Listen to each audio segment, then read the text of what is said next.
Hello everyone, welcome back to my channel. Today I have quite a lot of articles for you.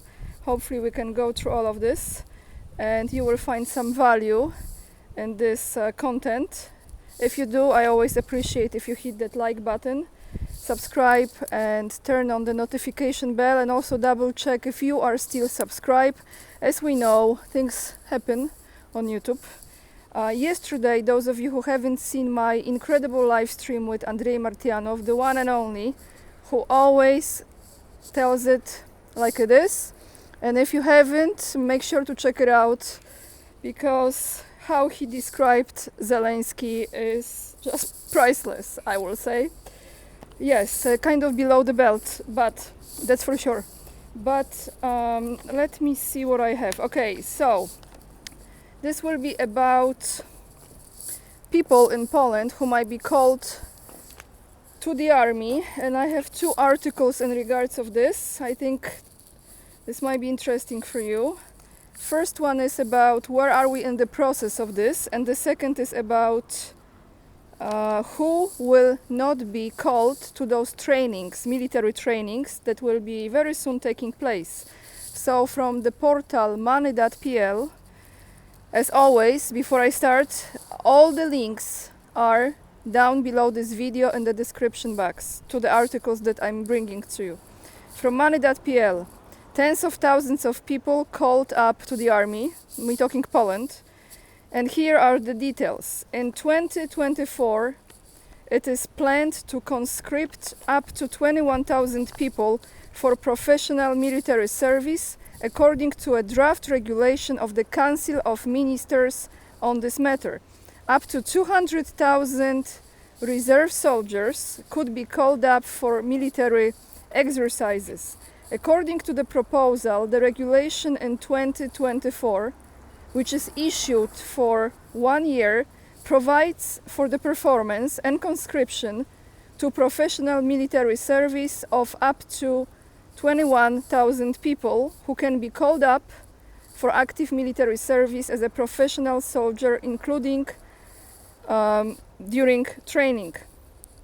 On the other hand, up to 200,000 reserve soldiers could be called up for military exercises, including training for non-commissioned officers and reserve officers. Sorry, my accent, As part of the reserve, there is a limit of up to 200,000 reserve soldiers serving on the basis of, infinite call-up for an average of 88 days per year of non-working time and 14 days at a time, as well as on the other days, depending on the needs of the armed forces. On the other hand, up to 34,550 people are eligible for voluntary basis military service. So this is what I'm talking about here. And in a second, so this 34,550, I will tell you who will not be called, what kind of person doesn't have to attend those trainings. But let me finish this first. So on the other hand, up to 34,550 people are eligible for voluntarily basis military service, including 4,500 people who have not yet performed active military service and people transferred to the reserve who are not reserve soldiers. The limit for territorial military service would be up to 41,000 reserve soldiers and people who have a regulated relationship to military service.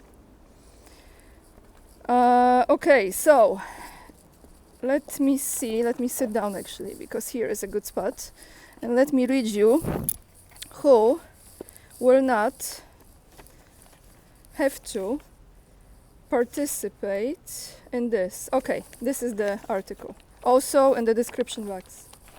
The people who will not go into the army, who will not be called up for the exercises. This is not a full list that I'm giving you. I'm giving you a big part of this list. The rest you can read yourself. Let me see, people are coming here. Okay. A list of people who might be called up for military service has been published. In Poland, men are generally obligated to serve in the army. In some cases, it also includes women. So these individuals are people who take care of people who have been diagnosed with a significant disability. Another group, people who take care of people who have been declared completely incapable of working and living independently. Also those who take care of terminally ill people, that's another group. And let's see, maybe here. 1 second. So far we have 3 groups, there is much more, but I'm just giving you those 3 now. 1 second everyone, my notes. Okay, we continue. Women within 6 months of giving birth, those who are taking care of children up to 8 years old and between 8 to 18 years old as well. Another group, those who perform the functions of local government bodies, for example, the city president or a mayor. Another group, those who hold position of manager in public administration offices.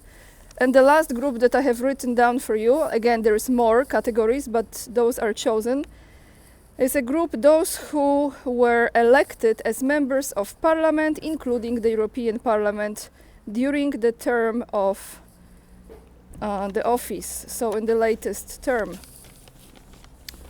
I think those trainings will be starting from February next year, I believe. So yeah, who knows where I am by that time? We see. I keep it a mystery. Now, from TASS. Again, yesterday I addressed this with Andrei Martyanov about humanitarian help to Gaza, how Russia was helping, and I just came across this article this morning on TASS, which says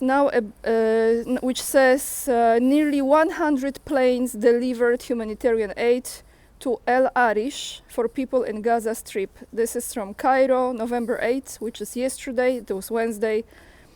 Nearly 100 cargo planes carrying humanitarian aid have landed so far at the airport in El Arish, Egypt. I'm not sure if I pronounced the name of the city correctly. Khalid Zaid, who is the head of the Egyptian Red Crescent Society branch in North Sinai province, said as many as 96 planes have landed at the airport with humanitarian aid for the people of Gaza. And he specified 28 states and 13 regional and international organizations that had sent planes carrying aid for Palestinians. He also informed that last evening, so yesterday, 81 cars with humanitarian cargo had been sent to the Gaza Strip through the Rafah checkpoints. If I said correctly again, I'm sorry if I mispronounced the name of those places.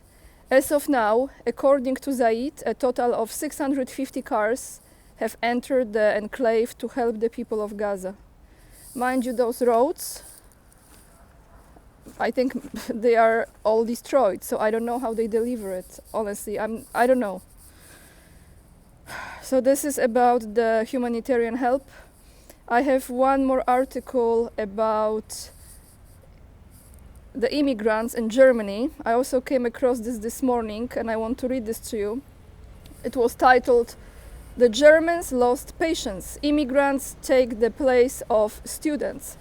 Residents, it's the name of the city in Bavaria, I'm not going to pronounce it, in Bavaria, the region of Germany, are outraged by plans to turn a school gym into a refugee shelter.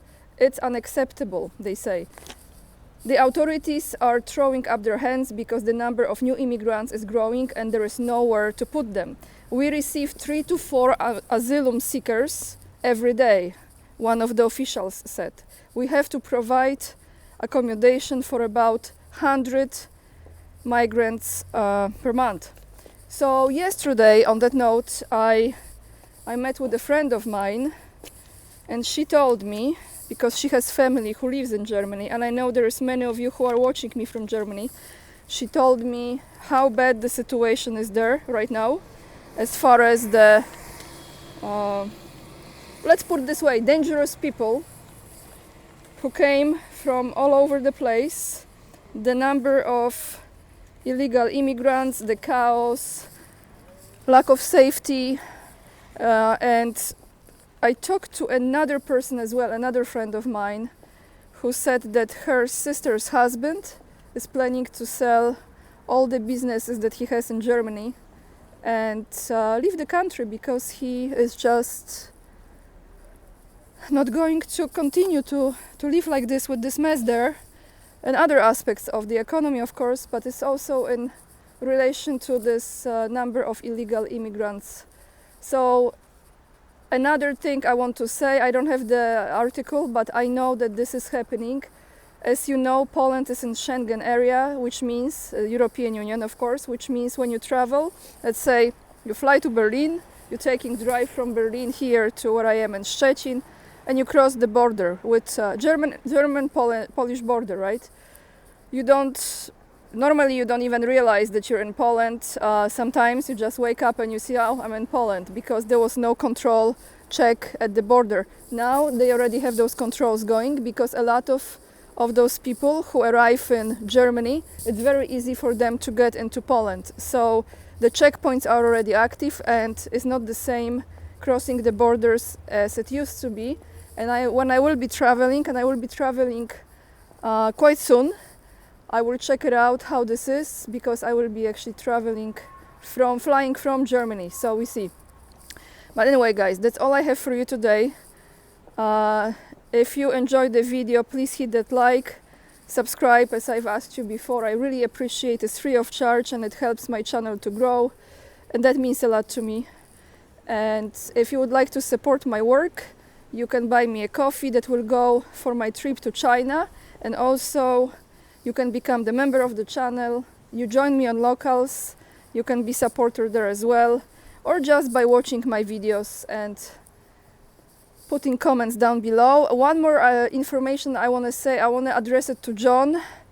I will not say your last name. I think yesterday was some misunderstanding during the live stream, and one of the moderators have blocked you. I still don't know who it was, but I just want you to know that you can still put the comments and everything. If this happened unfairly, I apologize. I want all of my audience that is respectful, like you are, to feel safe, to feel free to express their opinion, as long as they don't